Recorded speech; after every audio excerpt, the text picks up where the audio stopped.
Assalamualaikum warahmatullahi wabarakatuh. Perkenalkan, nama saya Raihana Anggi, NPM 1803090033 dari kelas 8C IKS Malang.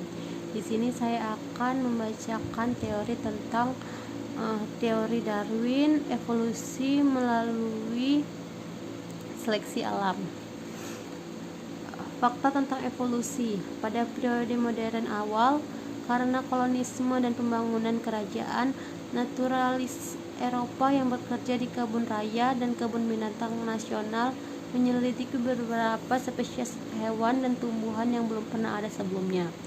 Mulai abad ke-18, naturalis mulai secara sistematis menyelidiki sisa-sisa fosil berbagai organisme dan membandingkannya dengan organisme hidup. Pada paruh awal abad ke-19 menjadi jelas bahwa pernah ada seluruh keluarga flora dan fauna yang telah punah, dan terlebih lagi pada periode itu strategi geologi di mana makhluk ini ada banyak flora dan fauna hidup saat ini tidak ada. Yang dulu hidup jadi sekarang tidak ada. Meskipun ada banyak ketidaksepakatan tentang bagaimana perubahan ini terjadi, ada apa yang diisyaratkan pada masa Darwin. Sebagian besar naturalis menerima bahwa telah terjadi beberapa perubahan pada spesies biologis. Namun, bahkan jika kita menerima bahwa telah terjadi perubahan spesies sepanjang sejarah bumi, kita mungkin memiliki beberapa teori berbeda tentang bagaimana perubahan ini terjadi. Semua teori yang diajukan sebelum Darwin berpendapat untuk beberapa jenis perubahan terarah dalam arti tertentu menanggapi dan karenanya secara langsung dipengaruhi oleh lingkungan dan tindakan organisme. Teori evolusi melalui seleksi alam. Teori evolusi melalui seleksi alam adalah teori tentang mekanisme evolusi yang terjadi di masa lalu dan masih terjadi sampai sekarang. Teori dasar dikembangkan oleh Darwin dan Wallace. Bagaimanapun, Darwin memberikan argumen yang jauh lebih lengkap. Selanjutnya ada teori evolusi di abad ke-19. Pada abad ke-19 ada banyak gagasan yang saling bertentangan tentang evolusi dan makna keberadaan variasi di antara organisme. Banyak filosof alam percaya bahwa Tuhan telah menciptakan jumlah spesies yang tepat, dan sejak saat itu telah terjadi hibridasi dan pencampuran atau variasi, tetapi tidak ada perubahan mendasar. Pada tahun 1790-an, kakek Darwin sendiri, yaitu Erasmus, telah menerbitkan puisi yang mengumumkan gagasan evolusi.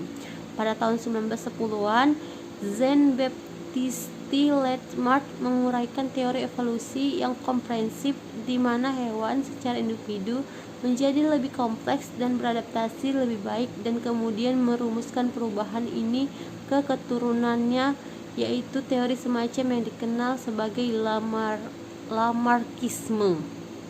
Geologi pada abad ke-19, Neptunisme. Pada tahun ke-18 dan ke-19, studi empiris tentang batuan dan mineral menjadi semakin penting secara ekonomi. Teori awal formasi batuan dikembangkan di sekolah pertambangan di negara-negara Jerman.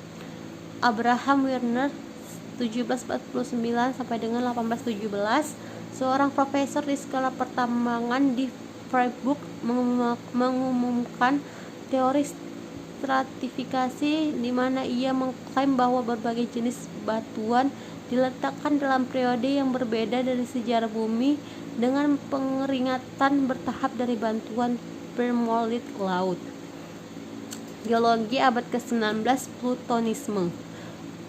Menjadi jelas bahwa jenis batuan yang sama telah terbentuk pada periode yang berbeda dalam sejarah bumi, sehingga ahli geologi mulai mempelajari fosil yang tertanam di lapisan tersebut. Menjadi jelas bahwa ada jenis fosil yang sama pada tingkat banding di seluruh bumi. Darwin tanpa seleksi alam. Bahkan banyak orang yang mendukung Darwin tidak menerima atau memahami alam pilihan. Misalnya Herbert Spencer menggunakan gagasan Darwin untuk menjelaskan kemajuan manusia menuju individu yang lebih bugar, pandangan evolusi yang sangat progresif. Ernest Haskell, seorang Darwis yang rajin, berpikir bahwa evolusi berlangsung menurut suatu rencana seperti pengembangan embrio. Jadi selama hidupnya Darwin berubah dari seorang Anglikan yang taat, yang berniat menjadi pendeta dan percaya bahwa alam adalah bukti pemberian Tuhan, menjadi seorang agnostik yang percaya bahwa manusia adalah hasil kebutuhan dari proses alam. Revolusi dalam pemikiran dan pandangan dunia yang dibawa oleh teori seleksi alam adalah salah satu yang paling mendalam untuk dimiliki semua orang. Meskipun hampir semua ahli biologi sekarang menerima seleksi alam, masih sulit bagi banyak orang awam untuk menerimanya. Ini masih diperdebatkan dari perspektif agama dan akal sehat. Sekian penjelasan dari saya, lebih dan kurang saya mohon maaf. Wassalamualaikum warahmatullahi wabarakatuh dan terima kasih.